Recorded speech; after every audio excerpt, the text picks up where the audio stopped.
Saya kalau boleh jujur latar belakangnya minoritas ya. Triple minoritas karena saya juga disabel gitu ya. Nggak cuma Cina dan Kristen tapi disabel gitu ya. Rasanya kok nggak ada kebijakan beliau, tindakan beliau sebagai gubernur yang mendiskriminasi teman-teman saya atau yang dianggap kita pikir sebagian barangkali ada di sini juga akan dilakukan oleh seorang Anies Baswedan ketika di DKI. Tidak ada itu.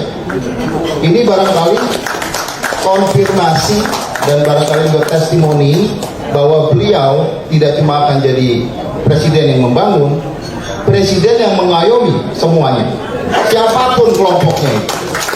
Dan ini rasanya dibutuhkan karena kita butuh stabilitas dalam bekerja ke depan, mengatasi krisis, menghadapi tantangan yang semakin luas.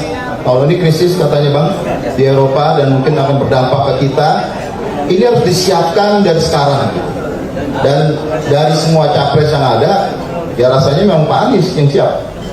Dia sudah buktikan, dia akan lakukan itu.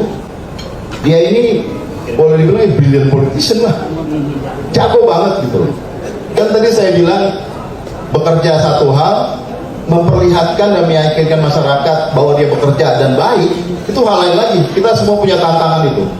Semua yang pernah atau menjadi politisi, pernah menjabat atau belum menjabat gitu ya, akan tahu tantangan itu. Bekerja baik aja nggak cukup kalau masyarakat tidak tahu.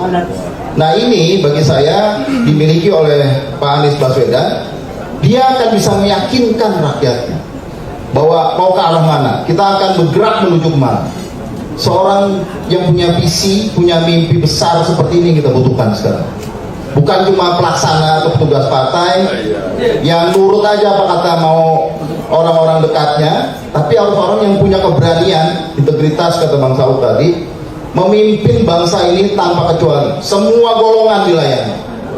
Tidak ada diskriminasi, tidak ada pilih kasih gitu.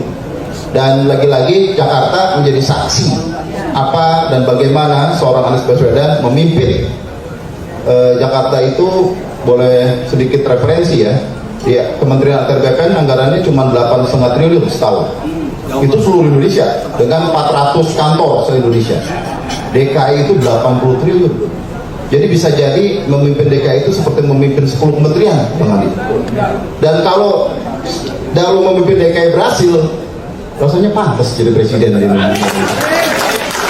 Nah yang akhirnya saya kira Pak Anies sering menyampaikan ya, pemilu itu adalah kesempatan kita mengoreksi apa yang kurang, apa yang sudah baik kita lanjutkan, yang kurang kita perbaiki, termasuk kalau yang ada yang keliru kita ubah dan menghadirkan yang baru. Hal-hal ini dibutuhkan karena negara ini harus berlanjut pembangunan ke depan, tapi juga punya arah yang tegas ke arah ke depan.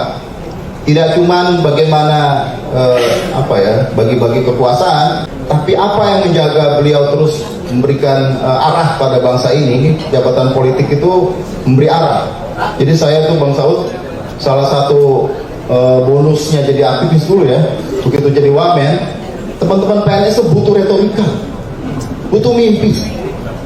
Rasanya Pak Anies ini akan memberikan mimpi itu, beliau juga akan mewujudkan itu. Dan kalau kita dukung, Indonesia ini rasanya akan baik dan maju, lebih sejahtera ke depan. Itu perjuangan, itu juga barangkali panggilan kita. Ini saya nggak tahu ya, ini rencana awal ini saya kira nggak mikirin bahwa PKS akan deklarasi 2 hari lalu. Tapi kok rasanya momentumnya pas banget. Jadi thank you banget ini Bang Abil, ini luar biasa, feel-nya udah dapet. Tinggal kita berjuang mulai dari hari ke hari, perjuangan yang menyenangkan karena datang dari ketulusan dan keikhlasan dalam bergerak. Terima kasih.